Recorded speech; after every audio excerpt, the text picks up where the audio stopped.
saíram para confrontar os idiotas da Torre do Tigre Branco. Lian cometeu um erro terrível ao subestimar o quanto a Torre do Dragão Azul odiava a Torre do Tigre Branco. Era natural que os estudantes da academia odiassem alguém que se parecesse com eles. No entanto, Ashen gritou para a sala inteira parar. Ele subiu na mesa e pediu que ouvissem o que ele estava prestes a dizer. Eles não deviam agir precipitadamente, pois havia membros de famílias nativas na torre. Se corressem apenas com suas emoções, certamente perderiam. Lian achou que Ashen estava sendo racional e concordou com o que ele dizia. O cara então gritou que deveriam armar uma emboscada e só então atacar. Essa decisão era realmente digna da família Dukat. Todos os aristocratas o apoiaram. Lian percebeu que era um tolo por esperar uma reação diferente. O jovem gritou para eles terem calma, pois ele não estava pedindo vingança. Era apenas uma questão de honra, e ele resolveria sozinho. No entanto, os estudantes continuaram indignados. Afinal, os membros da Torre do Tigre Branco eram ardilosos, traiçoeiros e mesquinhos,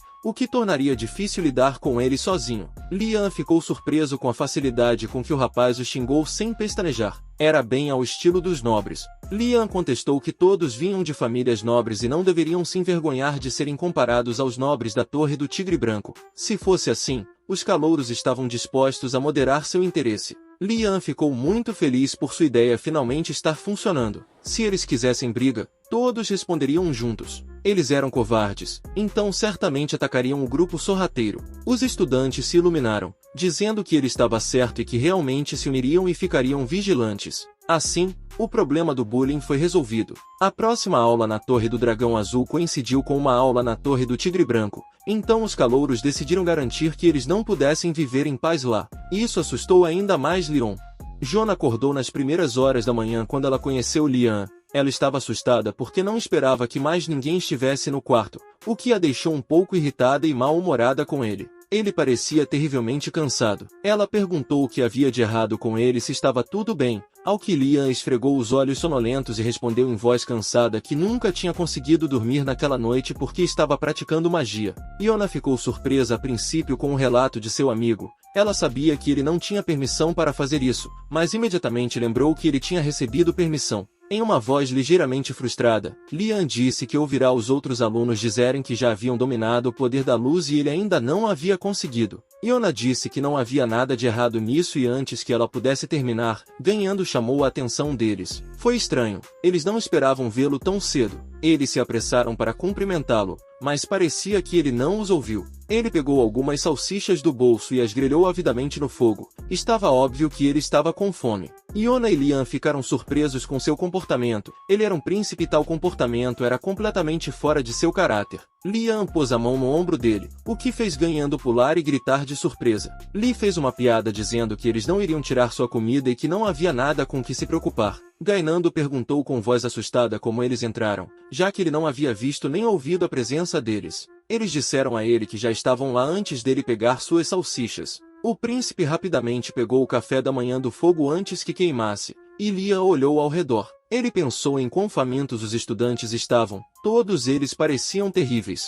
Yon olhou para seu amigo e disse que todos estavam apenas aguentando porque ele lhes vendeu comida, senão as coisas teriam sido muito piores. Lian se perguntou se deveria pegar mais comida, e isso era bem difícil de fazer. O professor Ergon era bastante ganancioso. Mesmo pegar apenas um pouco de comida de sua cabana era complicado. Lian lembrou de como ele e Yona tentaram pegar pão e geleia do professor, o que o deixou furioso e gritou com eles, dizendo que eram insaciáveis e nunca conseguiam o suficiente. Eles entenderam que não podiam pegar a comida sem que Ergo notasse, mas tentaram procurar alguma brecha, porque naquela situação eles não tinham escolha. Os estudantes entraram na aula de Fundamentos da Magia, onde foram recebidos por Garcia Kim. Ela era meio troll e ensinaria os fundamentos da magia a eles. Ela era muito observadora e imediatamente notou as mudanças que haviam acontecido nos alunos em uma semana. Primeiro, eles estavam muito cansados e famintos. E segundo, a tensão entre os alunos da torre era incrivelmente palpável. Eles eram de origens diferentes e tinham uma competição feroz, mas a competição era especialmente acirrada entre as torres do Tigre Branco e do Dragão Azul.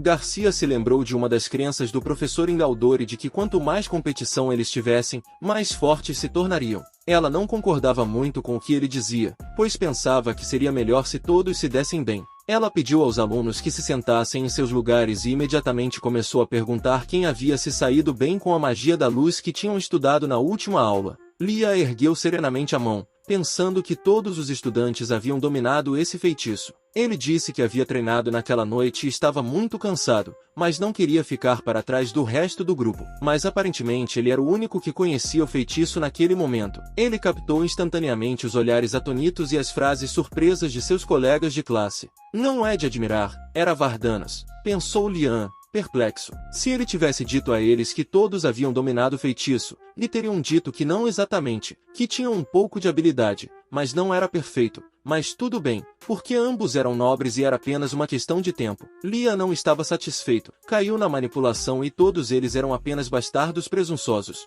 Garcia elogiou os alunos, dizendo que eles eram bons e que ambos eram da Torre do Dragão Azul. Lia virou-se e viu a princesa atrás dele, que, como ele, também levantou a mão. Ele pensou que esta era a oportunidade perfeita para conhecê-la melhor, mas Seizo olhou com a testa franzida. Aparentemente, ela não estava muito feliz em vê-lo. Havia um olhar de reprovação em seus olhos. Ele ficou surpreso com essa reação. Afinal, o que ele tinha feito de errado? Ashen, atrás de Lian, deu um tapinha em seu ombro. Ele sugeriu que a princesa estava ciente dos rumores sobre o garoto e provavelmente acreditava neles. Lian perguntou perplexo qual era o rumor, do que se tratava. Ele franziu a testa e afirmou que era um rumor malicioso e insultuoso, dizendo que ele só se importava com as notas e não com o conhecimento. Lia olhou para sua colega com olhos surpresos, pois na verdade ele entendia que isso era verdade, e não havia nada a contestar, mas era óbvio que Ashen estava furioso. Ele estava zangada com sua majestade imperial, embora entendesse que o cretino que havia começado esses terríveis rumores era o culpado. Mas ainda assim, como alguém poderia acreditar neles? Lian a olhou e disse para ela acreditar neles se quisesse, irritando Ashen ainda mais. Como você é generoso! Nossas academias estão cheias de nobres herdeiros, e você é o mais nobre de todos, pensou Ashen por um momento, lembrando-se de seu pai, com quem ele não tinha o melhor relacionamento. Uma lágrima rolou de seus olhos ao lembrar. Provavelmente ele tinha sido enviado aqui para conhecer pessoas como Lian. Ela sorriu um pouco e disse a Lian que ele era incrível. Parecia bastante inesperado e pegou Lian um pouco desprevenido. Light, disse Lian enquanto estava na frente dos estudantes e Garcia na aula de Fundamentos Mágicos. Illumination, soou dos lábios da princesa. Garcia observou os alunos repetindo um feitiço que raramente os estudantes dominavam após apenas uma semana de estudo. Ela os elogiou, dizendo que estava orgulhosa de ensinar a alunos tão talentosos. Era óbvio que todos os outros estavam um pouco desanimados, e Garcia se apressou em animá-los. Ela afirmou que Illumination era um feitiço básico que lhes daria uma introdução à magia. Liar ouvia atentamente a ela, mas duvidava que mais alguém estivesse prestando atenção,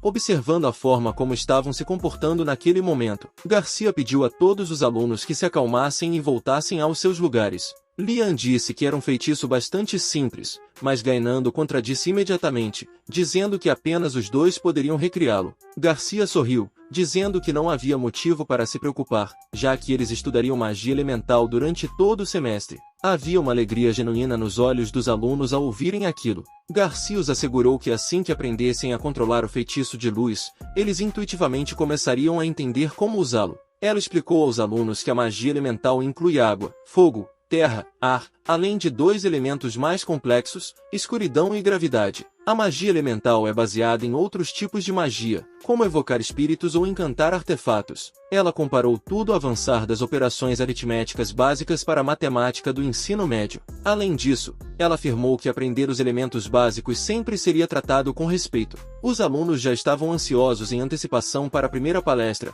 ao que Garcia respondeu que eles precisariam fazer um teste para determinar seus elementos, já que apenas um se encaixaria para cada um. Discussões começaram entre os alunos sobre quem queria quais elementos, mas eles entenderam que, sem uma predisposição a um elemento ou outro, nada funcionaria. Garcia bateu o cetro no chão, fazendo com que os alunos voltassem sua atenção para ela. Imediatamente, velas foram acesas na frente deles, do que ficaram surpresos. A professora disse que era igual à última aula, mas agora com fogo em vez de luz, e brincou que eles deveriam ter cuidado para não se queimar. Ela os instruiu a repetirem em voz alta após ela. As chamas, no mesmo segundo, subiram por toda a sala em colunas de fogo, e os alunos olharam com admiração. Lia não queria reagir violentamente, mas admitiu para si mesmo que a magia é algo incrível. Garcia perguntou aos alunos se eles queriam tentar imediatamente, obtendo consentimento unânime, exceto por um momento de surpresa com o que viram, ou por não estarem prestando atenção, os alunos esqueceram qual palavra dizer. Liam olhou para a vela, duvidando. Duvido que a professora Garcia tenha colocado as velas aqui à toa. Provavelmente é mais fácil recriar a imagem do fogo com elas. Vale a pena tentar. Garcia se aproximou, e ao ver que Lia estava prestes a conjurar um feitiço, o deteve apagando a vela. Ela disse a ele para evitar a magia de fogo. Liam ficou perplexo, sem entender qual era o problema, já que era sua forma de magia. Garcia exclamou que era perigoso e o lembrou da última vez em que quase ficou cego com um feitiço de luz. O garoto se perguntou se quase ficou cego mesmo naquela ocasião, ou se foi por causa do fogo. Ele estava com medo de sequer pensar nas possíveis consequências de perder o controle. Garcia trouxe uma tigela de água, onde a reflexão de Liam era visível, convencendo de que tentaria dominar o fogo quando estivesse mais preparado, mas que agora ele poderia aprender o outro elemento, a água. Era óbvio que ele não gostava nada daquela ideia, afinal, a água não é tão emocionante quanto a magia do fogo e do relâmpago, que são úteis para ataques. Terra e metal servem para a defesa. A água é mais ambígua, pelo menos pode-se saciar a sede a qualquer momento. Liam baixou a cabeça, resignado. Não havia o que fazer,